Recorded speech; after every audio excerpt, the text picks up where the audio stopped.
Yes mega Bible quiz 2026 episode 64ലേക്ക് എല്ലാ പ്രിയപ്പെട്ട പ്രേക്ഷകർക്കും സ്വാഗതം. ബൈബിൾ പോർഷൻ പറയുന്നു 1 ശമൂവേൽ 17 മുതൽ 20 വരെയും ലൂക്കോസ് 20-ാം അധ്യായത്തിൽ നിന്നുമാണ് ഇന്നത്തെ ക്വസ്റ്റ്യൻസ് ചോദിക്കുന്നത്. ആദ്യത്തെ ചോദ്യത്തിലേക്ക് പോകുന്നു. ബൈബിളിൽ ദാനിയേലിന്റെ പുസ്തകത്തിൽ മാത്രം കാണുന്ന ഒരു സംഗീത ഉപകരണം പാഠഭാഗത്തുണ്ട്, ഏതാണ്? ബൈബിളിൽ ദാനിയേലിന്റെ പുസ്തകത്തിൽ മാത്രം കാണുന്ന ഒരു സംഗീത ഉപകരണം പാഠഭാഗത്തുണ്ട്, ഏതാണ്?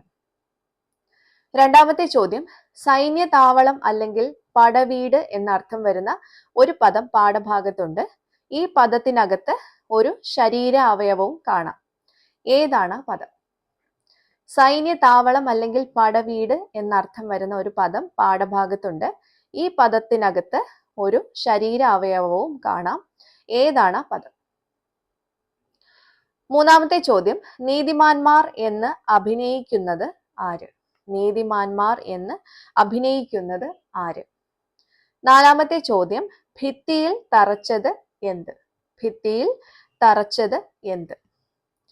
അഞ്ചാമത്തെ ക്വസ്റ്റ്യൻ, ശൗൽ ഏത് സ്ഥലത്ത് ചെല്ലുന്നത് വരെ പ്രവചനം പറഞ്ഞു? ശൗൽ ഏത് സ്ഥലത്ത് ചെല്ലുന്നത് വരെ പ്രവചനം പറഞ്ഞു? അപ്പൊ ഇതാണ് ഇന്നത്തെ 5 ചോദ്യം.